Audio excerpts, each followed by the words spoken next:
പ്രിയമുള്ള മുത്തുമോമിനീങ്ങളെ, ഇന്നത്തെ ക്ലാസ്സിലൂടെ നമ്മൾ പഠിക്കുന്നത് സുബിഹി നിസ്കാരം ഒഴിവാക്കി കഴിഞ്ഞാൽ, സുബിഹി നിസ്കരിച്ചില്ലെങ്കിൽ നമ്മളെ ജീവിതത്തിലും നമ്മളെ വീട്ടിലും സംഭവിക്കുന്ന 10 അപകടങ്ങളെ കുറിച്ചാണ്. അള്ളാഹു മനസ്സിലാക്കാൻ തൗഫീക്ക് നൽകട്ടെ. അസ്സലാമു അലൈക്കും വറഹ്മത്തുള്ളാഹി വബറകാതുഹു. അൽഹംദുലില്ലാഹി റബ്ബിൽ ആലമീൻ വൽ ആഖിബത്തു ലിൽ മുത്തഖീൻ. അസ്സലാത്തു വസ്സലാമു അലൈക യാ റസൂലല്ലാഹ്, അസ്സലാത്തു വസ്സലാമു അലൈക യാ ഹബീബല്ലാഹ്.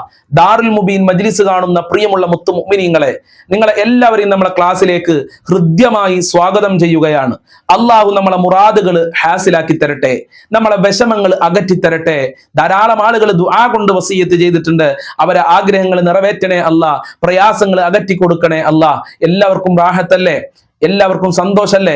എല്ലാവരും മനസ്സറിഞ്ഞുകൊണ്ട് നെഞ്ഞത്ത് കൈവച്ചുകൊണ്ട് 3 പ്രാവശ്യം അൽഹംദുലില്ലാ പറയൂ. അൽഹംദുലില്ലാ, അൽഹംദുലില്ലാ, അൽഹംദുലില്ലാ. അള്ളാഹു സ്വീകരിക്കട്ടെ. ഹംദ് പറഞ്ഞവരൊക്കെ ഒരു ഹംദ് കമന്റിൽ എഴുതിവിടണം. ആരൊക്കെയാണ് ഹംദ് പറഞ്ഞത് എന്ന് എനിക്ക് മനസ്സിലാക്കാൻ വേണ്ടിയാണ്. അള്ളാഹു കാവലി നൽകട്ടെ. ഇന്നത്തെ ക്ലാസ്സിലൂടെ ഞാനൊരു ക്വസ്റ്റ്യൻ ചോദിക്കുകയാണ്. അള്ളാഹു ഓരോ കാര്യങ്ങളും ചെയ്യാൻ, ഓരോ കാര്യങ്ങളും നിയന്ത്രിക്കാൻ ഓരോ മലക്കുകളെ ഏൽപ്പിച്ചിട്ടുണ്ട്. എന്നാൽ സ്വർഗത്തിനെ നിയന്ത്രിക്കാൻ, സ്വർഗത്തിനെ കാക്കാൻ അള്ളാഹു ഏത് മലക്കിനെയാണ് നിയന്ത്രിച്ചിട്ടുള്ളത്? അറിയുന്ന ആളുകളൊക്കെ ആൻസർ എഴുതിവിടുക. എന്റെ പ്രിയമുള്ളവരെ, ഇന്നത്തെ ക്ലാസ്സിലൂടെ നമ്മൾ പറയുന്നത് വളരെയേറെ ഗൗരവത്തോടുകൂടെ നാം മനസ്സിലാക്കേണ്ട ഒരു വിഷയമാണ്. അഥവാ സുബിഹി നിസ്കാരം ഒഴിവാക്കി കഴിഞ്ഞാൽ നമ്മളെ ജീവിതത്തിൽ, നമ്മളെ വീട്ടിലുണ്ടാകുന്ന 10 അപകടങ്ങളെ കുറിച്ചാണ്. പല ആളുകളും മറ്റുള്ള നിസ്കാരങ്ങളൊക്കെ നിസ്കരിക്കും, പക്ഷേ സുബിഹി നിസ്കരിക്കാറില്ല.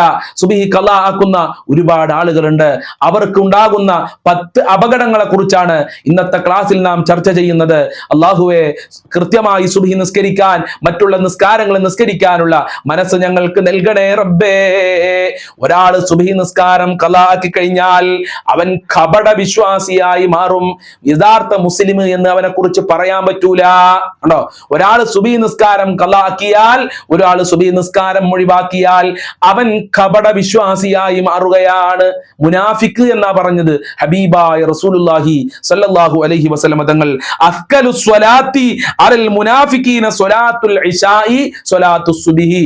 ഒരു കപട വിശ്വാസിക്ക് ഏറ്റവും പ്രയാസമായ 2 നിസ്കാരങ്ങളുണ്ട്. അതിൽ ഒരു നിസ്കാരം ഇശാ നിസ്കാരമാണ്, മറ്റൊരു നിസ്കാരം സുബ്ഹി നിസ്കാരമാണ്. അപ്പൊ സുബ്ഹി നിസ്കരിക്കാൻ വലിയ പ്രയാസമായി നമുക്ക് തോന്നുകയാണെങ്കിൽ, ഇശ നിസ്കരിക്കാൻ വലിയ പ്രയാസമായി നമ്മൾക്ക് തോന്നുകയാണെങ്കിൽ, നമ്മൾ യഥാർത്ഥ വിശ്വാസികളായിട്ടില്ല, നമ്മൾ കപട വിശ്വാസികളാണ്. കാക്കണേ റഹ്മാനെ, കപട വിശ്വാസത്തിനെ തൊട്ട് ഞങ്ങളെ എല്ലാവരെയും കാക്കണേ റഹ്മാനെ. അതുപോലെ തന്നെ രണ്ടാമത്തെ അപകടം, അവന്റെ ചെവിയിൽ പിശാച് വന്ന് മൂത്രയിക്കുമെന്ന് മുഹമ്മദുർ റസൂലുള്ളാഹി. ഇത് റസൂലുള്ളാഹിന്റെ ഹദീസാണ്, ഒരിക്കലും നിഷേധിക്കാൻ കഴിയൂല. ബാല ശൈത്വാനു ഫീ ഉദ്നിഹി. അല്ലാഹു റസൂൽ ഇങ്ങനെ പറഞ്ഞത്, ബാല ശൈത്വാനു ഫീ ഉദ്നിഹി. അവന്റെ ചെവിയിൽ പിശാചുക്കൾ മൂത്രമൊഴിക്കും. പിശാച് മൂത്രയിച്ചാലോ ഇങ്ങനെ ഉറങ്ങാനുള്ള മനസ്സ് നമുക്ക് ഇങ്ങനെ ഉണ്ടാവും, നമുക്ക് എണീക്കാൻ തോന്നൂല. അതുകൊണ്ട് എന്റെ പ്രിയമുള്ളവരെ, പിശാചിൽ നിന്ന് രക്ഷപ്പെടണമെങ്കിൽ സുബ്ഹി നിസ്കാരം ഖളാ ആകാതെ കൃത്യമായി നിസ്കരിക്കുക. മൂന്നാമത്തത്, അള്ളാഹുവിന്റെ കാവൽ നഷ്ടപ്പെടുമെന്നുള്ളതാണ്. ഒരാൾ സുബ്ഹി നിസ്കാരം ഒഴിവാക്കിയാൽ അള്ളാഹിന്റെ കാവൽ ഉണ്ടാകൂല, അള്ളാഹിന്റെ സംരക്ഷണം ഉണ്ടാകൂല. നമ്മളൊക്കെ യാത്ര പോകുന്നവരാണ്, ജീവിതം മുന്നോട്ട് നയിക്കുന്ന ആളുകളാണ്, പല കാര്യങ്ങളും ചെയ്യുന്നവരാണ്. അവിടെയൊക്കെ അള്ളാഹിന്റെ കാവൽ നമ്മൾക്ക് വാങ്ങണം. അള്ളാഹിന്റെ കാവലില്ലെങ്കിലോ നമ്മൾ രക്ഷപ്പെടൂല. അള്ളാഹിന്റെ സഹായമില്ലാതെ നമ്മൾക്ക് എങ്ങനെ രക്ഷപ്പെടാൻ കഴിയും? അള്ളാഹുവിന്റെ കാവൽ ആഗ്രഹിക്കാത്ത മനുഷ്യരുണ്ടോ? എന്നാൽ നമ്മൾ എത്ര കാവൽ ആഗ്രഹിച്ചാലും, എത്ര അള്ളാഹിന്റെ സഹായം നമ്മൾ ആഗ്രഹിച്ചാലും, നമ്മൾ സുബ്ഹി നിസ്കരിക്കുന്നില്ലെങ്കിൽ ആ കാവൽ നമ്മൾക്ക് ലഭിക്കൂല, ആ സംരക്ഷണം നമ്മൾക്ക് ലഭിക്കൂല. ഇതൊക്കെ റസൂലുള്ളാഹിന്റെ ഹദീസാണ്. അള്ളാഹു മനസ്സിലാക്കാനുള്ള തൗഫീഖ് നൽകട്ടെ. മൻ സല്ല സുബ്ഹ്, ഒരാൾ സുബ്ഹി നിസ്കരിച്ചു കഴിഞ്ഞാൽ ഫഹുവ ഫീ ദിമ്മത്തില്ലാ, അവൻ അള്ളാഹുവിന്റെ ദിമ്മത്തിലാണ്, അള്ളാഹിന്റെ സംരക്ഷണത്തിലാണ്. അപ്പൊ സുബ്ഹി നിസ്കരിച്ചിട്ടില്ലെങ്കിലോ അള്ളാഹിന്റെ സംരക്ഷണം അവനിക്ക് ഉണ്ടാകൂല. ഇത് റസൂലുള്ളാഹിന്റെ വാക്കാണ്, നിഷേധിക്കാൻ കഴിയൂല. അള്ളാഹു സുബ്ഹി നിസ്കരിക്കാനുള്ള മനസ്സ് നമ്മൾക്കും നമ്മളെ മക്കൾ, കുടുംബങ്ങൾക്ക് നൽകി അനുഗ്രഹിക്കട്ടെ. നാലാമത്തെ കാര്യം, സുബഹി നിസ്കാരം ഒഴിവാക്കി കഴിഞ്ഞാൽ അന്നത്തെ ദിവസം അവൻ മടിയനായിരിക്കും. ജോലിക്ക് പോയാൽ അവൻ മടിയനായി മാറും. അതുപോലെ തന്നെ അവന്റെ മനസ്സും അവന്റെ ശരീരമൊക്കെ പറ്റ മോശമാകും. ഒരു സമാധാനവും അവനിക്ക് ലഭിക്കൂല, ഒരു സന്തോഷവും ലഭിക്കൂല, ഒരു ആനന്ദവും അവന്റെ ജീവിതത്തിൽ ഉണ്ടാകൂല. നേരെ മറിച്ച് എത്ര പ്രയാസം ഉണ്ടെങ്കിലും എത്ര ദാരിദ്ര്യമാണെങ്കിലും സുബഹി നിസ്കരിച്ചവനെ കണ്ടാൽ അവർക്ക് വല്ലാത്ത സന്തോഷമായിരിക്കും, വല്ലാത്ത ഹാപ്പി ലൈഫായിരിക്കും. അതുകൊണ്ട് തന്നെ പ്രിയമുള്ളവരെ, സന്തോഷവും സമാധാനവും ആഗ്രഹിക്കുന്നുണ്ടെങ്കിൽ സുബഹി നിസ്കരിക്കുക. സുബഹി നിസ്കരിക്കാതെ പഠിക്കാൻ പോയാൽ മക്കൾക്ക് പഠിക്കാൻ കഴിയൂല, വലിയ കുഴിമടിയന്മാരായി മാറും, ജോലിക്ക് പോകാൻ കഴിയൂല. അതുകൊണ്ട് സുബഹി നിസ്കാരം ഒരിക്കലും ഒഴിവാക്കരുത്. അതുപോലെ തന്നെ അഞ്ചാമത്തെ കാര്യം, നമ്മളുടെ ജീവിതത്തിൽ നിന്ന് ബറക്കത്ത് അള്ളാഹു എടുത്തു കളയും. കാരണം അള്ളാഹു ബറക്കത്ത് നൽകുന്ന, ബറക്കത്ത് സപ്ലൈ ചെയ്യുന്ന സമയമാണ് സുബഹിയുടെ സമയം, സുബഹി നിസ്കാരത്തിന്റെ ശേഷമുള്ള സമയം. ആ സമയത്ത് നമ്മൾ ഇങ്ങനെ കൂർക്കം വലിച്ച് കടന്നുറങ്ങുകയാണെങ്കിൽ എത്ര വീട്ടിലെ ആളുകളാണ് അങ്ങനെ ചെയ്യുന്നത്? എത്ര പ്രായപൂർത്തിയെത്തിയ മക്കളാണ് സുബഹി നിസ്കരിക്കാതെ പുതപ്പും തലയിലിട്ട് കടന്നുറങ്ങുന്നത്? ഉമ്മമാരത് മൈൻഡ് ചെയ്യുന്നില്ല. ഉപ്പ പള്ളിയിൽ പോയി നിസ്കരിക്കുന്നു, നിസ്കാരത്തായമ്പുണ്ട്. ഉമ്മ ആ സമയത്ത് ഖുർആൻ ഓതാണ്, മക്കളെ വിളിക്കുന്നില്ല. അപകടമാണ്, അപകടമാണ്. നിന്റെ ജീവിതത്തിലെ വീട്ടിലെ ബറക്കത്ത് മുഴുവനും നഷ്ടപ്പെടും. നിന്റെ വീട്ടിലേക്ക് റഹ്മത്തിന്റെ മലക്കുകൾ വരൂല. സുബ്ഹാനല്ലാഹ്, റഹ്മത്തിന്റെ മലക്കുകൾ നമ്മളെ വീട്ടിലേക്ക് വന്നിട്ടില്ലെങ്കിൽ നമ്മൾക്ക് എങ്ങനെ ജീവിക്കാൻ കഴിയും? ഏതൊരു പാവപ്പെട്ടവനും ഏത് മുതലാളിയും ആഗ്രഹിക്കുന്നത് എന്താ? അള്ളാന്റെ റഹ്മത്താണ്. ആ റഹ്മത്താണ് വേണമെങ്കിൽ സുബഹിയാണ് നിസ്കരിക്കണം. അള്ളാഹു നിസ്കരിക്കാനുള്ള തൗഫീക്ക് നൽകട്ടെ. സുബഹി നിസ്കാരം ഒഴിവാക്കിയാൽ ആറാമത് നമ്മൾക്ക് ലഭിക്കുന്ന അപകടം നരകമാണ്. പ്രിയമുള്ളവരെ, നരകമാണ്. കത്തിജ്വലിക്കുന്ന നരകത്തിൽ പോയി നമ്മൾ കടക്കേണ്ടി വരും. കോടാനകോടി വർഷങ്ങൾക്ക് മുമ്പ് അള്ളാഹു കത്തിക്കപ്പെട്ട ആ നരകം ഇന്നും കത്തിച്ചു കൊണ്ടിരിക്കുകയാണ്. ആ നരകത്തിലാണ് അവന്റെ വാസസ്ഥലം എന്ന് മഹാനായ നബിതങ്ങൾ നമ്മളെ പഠിപ്പിച്ചിട്ടുണ്ട്. അതുകൊണ്ട് പ്രിയമുള്ളവരെ, സുബഹി നിസ്കാരം ഒഴിവാക്കരുതേ, നരകം ലഭിക്കും. ഖബർ മുതൽ നമ്മൾ നരകത്തിലായി മാറും. നരകം കണ്ട് കടക്കേണ്ടി വരും ഖബറിലെ. അള്ളാഹു കാക്കട്ടെ. അതുപോലെ സുബഹി നിസ്കാരം ഒഴിവാക്കി കഴിഞ്ഞാൽ അവർക്ക് സ്വർഗത്തിൽ പ്രവേശിക്കാൻ കഴിയൂല.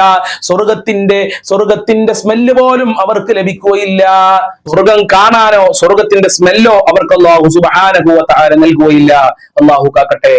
അതുപോലെ സുബഹി നിസ്കാരം ഒഴിവാക്കി കഴിഞ്ഞാൽ മലക്കുകളുടെ സാന്നിധ്യം നമ്മളെ വീട്ടിൽ നിന്ന് നഷ്ടപ്പെടും. സുബഹി നിസ്കരിക്കുന്നവന്റെ കൂടെ മലക്കുകളുടെ സാന്നിധ്യം ഉണ്ടാകും. നമ്മുടെ വീട്ടിൽ കടന്നുറങ്ങുകയാണെങ്കിൽ നമ്മുടെ വീട്ടിൽ എങ്ങനെയാണ് മലക്കുകളുടെ സാന്നിധ്യം ഉണ്ടാവുക? നമ്മൾക്ക് എങ്ങനെയാണ് മലക്കുകളുടെ പാപമോചനം, പൊറുക്കലിനെ തേടൽ നമ്മൾക്ക് ലഭിക്കുക? മലക്കുകളുടെ പ്രാർത്ഥന നമ്മൾക്ക് എങ്ങനെയാണ് ലഭിക്കുക?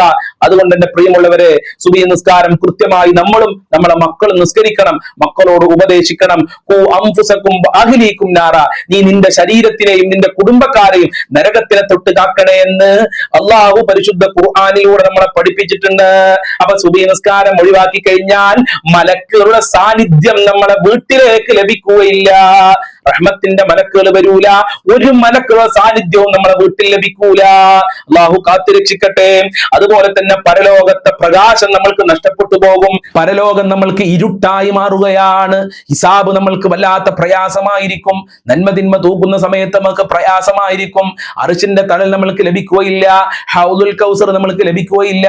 സിറാത്ത് പാലത്തിൽ നിന്ന് വിട്ടുകിടക്കുന്ന സമയത്ത് വല്ലാത്ത ബുദ്ധിമുട്ടായി നമ്മൾക്ക് അനുഭവപ്പെടും. ആകെ ഒരു ഇരുട്ട് മൂടിയ അവസ്ഥ നമ്മൾക്ക് അനുഭവിക്കും സുബഹി നിസ്കാരം ഒഴിവാക്കി കഴിഞ്ഞാൽ. ഇങ്ങനെ എത്രയെത്ര അപകടങ്ങളാണ് സുബഹി നിസ്കാരം ഒഴിവാക്കി കഴിഞ്ഞാൽ അവർക്ക് ലഭിക്കുന്നത് എന്ന് മുത്തുനബി സല്ലല്ലാഹു അലൈഹി വസല്ലം തങ്ങൾ പഠിപ്പിച്ചത്. ജീവിതത്തിൽ ഒരു സ്വസ്ഥതയും ഉണ്ടാകൂല, ഒരു റാഹത്തും ഉണ്ടാകൂല.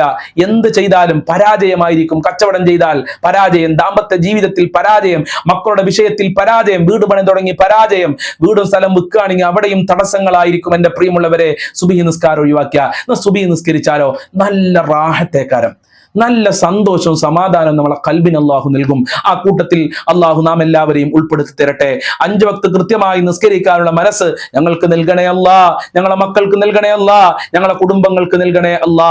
അസ്സലാമു അലൈക്കും വറഹ്മത്തുള്ളാഹി വബറകാതുഹു. ഇൻഷാ അല്ലാഹ് എല്ലാ ദിവസവും രാവിലെ 6 മണിക്ക് നമ്മളെ ചാനൽ വിശാലമായ ദിക്ർ ദുആ മജ്ലിസ് ഉണ്ടാകും. ഒരുപാട് ആളുകൾക്ക് അതുകൊണ്ട് ശാന്തിയും സമാധാനവും സന്തോഷവും ലഭിക്കുന്നുണ്ട്. ഒരുപാട് ആളുകൾ പറയുന്നു, ഉസ്താദേ ടെൻഷൻ മാറാൻ ആ മജ്ലിസിൽ പങ്കെടുക്കലാണ് എന്നുള്ളത്. ഒരുപാട് ആളുകൾ ആ മജ്ലിസ് ജീവിതത്തിൽ ഉപയോഗപ്പെടുത്തുന്നുണ്ട്. നിങ്ങൾ പങ്കെടുക്കുന്നില്ലെങ്കിൽ ഇൻഷാ അല്ലാഹ് നിങ്ങളും അതിൽ പങ്കെടുക്കുക.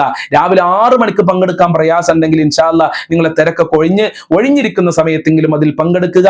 അള്ളാഹു അനുഗ്രഹിക്കട്ടെ. അസ്സലാമു അലൈക്കും വറഹ്മത്തുള്ളാഹി വബറകാതുഹു.